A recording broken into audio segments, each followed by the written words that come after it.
ಮಾಗಡಿಯ ಪುರಸಭೆಗೆ ನೂತನ ಸ್ಥಾಯಿ ಸಮಿತಿ ಅಧ್ಯಕ್ಷರಾಗಿ ಶಿವಕುಮಾರ್ ಆಯ್ಕೆ. ಮಾಗಡಿ ಪುರಸಭೆಯಲ್ಲಿ ಇಂದು ನಡೆದ ಸಭೆಯಲ್ಲಿ ನೂತನ ಸ್ಥಾಯಿ ಸಮಿತಿ ಅಧ್ಯಕ್ಷರಾಗಿ ಶಿವಕುಮಾರ್ ಅವರನ್ನು ಶಾಸಕ ಎಚ್ ಸಿ ಬಾಲಕೃಷ್ಣ ಹಾಗೂ ಪುರಸಭಾ ಸದಸ್ಯರು ಆಯ್ಕೆ ಮಾಡಿದರು.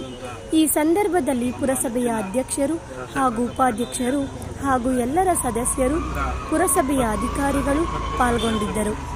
ಈ ಸಭೆಯಲ್ಲಿ ಶಾಸಕ ಎಚ್ ಸಿ ಬಾಲಕೃಷ್ಣ ಪಾಲ್ಗೊಂಡಿದ್ದ ಮುಂದಿನ ದಿನಗಳಲ್ಲಿ ಪುರಸಭಾ ಅಧ್ಯಕ್ಷ ಹಾಗೂ ಉಪಾಧ್ಯಕ್ಷರಿಗೆ ಹಾಗೂ ಸ್ಥಾಯಿ ಸಮಿತಿ ಅಧ್ಯಕ್ಷರಿಗೆ ಹಾಗೂ ಪುರಸಭಾ ಅಧಿಕಾರಿಗಳಿಗೆ ಬಹಳ ಜವಾಬ್ದಾರಿಯಿಂದ ಕೆಲಸ ಮಾಡಲು ಎಚ್ಚರಿಕೆ ನೀಡಿದರು ಹಾಗೂ ಪುರಸಭೆಯ ಎಲ್ಲ ಸದಸ್ಯರಿಗೆ ಮಾತನಾಡಲು ಅವಕಾಶ ಮಾಡಿಕೊಡುತ್ತೇವೆ ಎಂದು ಮಾಧ್ಯಮ ಮಿತ್ರರಿಗೆ ತಿಳಿಸಿದರು.